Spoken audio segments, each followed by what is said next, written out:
Vor langer Zeit hatten die Elefanten noch keinen Rüssel gehabt. Nur ein kurzes, dickes Schnörli. So wie ein Sauschnäuzli.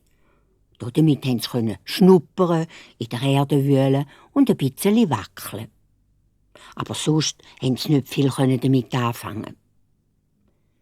Zu dieser Zeit hat ein Elefantenkind gelebt, das war schöne wunderfitzig. Den lieben langen Tag hat es gefrögelt und gefrögelt und gefrögelt. Die ganze Verwandtschaft hat es zu einer Opsi gebracht. Es hat Fragen gestellt über alles, was es gesehen, gehört oder geschmeckt hat. Einmal ist das Elefantenkind zum Onkel Walross gegangen.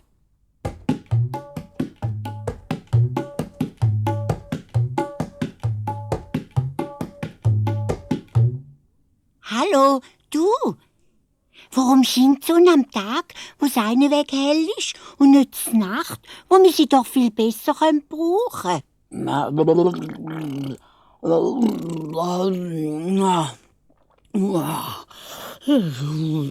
Was ist?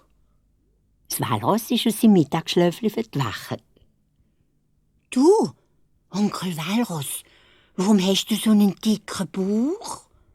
Lass mich doch raus. Lass mich in Ruhe mit deiner blöden Fragerei.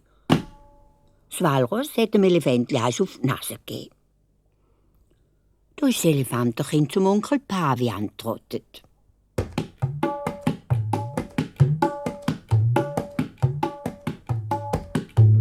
Onkel Pavian, warum sind die Orangen süß und Zitronen sauer? Der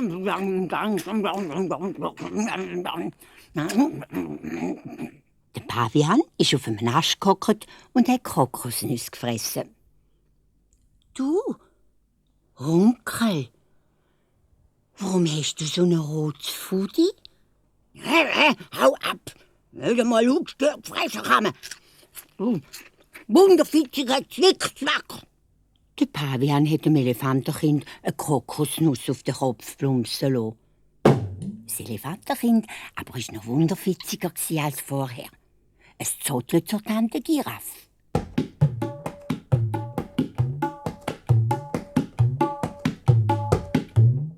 Tante, warum ist das Wasser nass? Du da oben, warum hast du so einen langen Hals? Tante Giraffe hat von ganz oben abgenäselt. Du bist ein lästiger Golf. Fahr ab mit deiner blöden Fragerei. Ich habe Gescheites zu tun. Und sie hat das Elefantli so gebissen.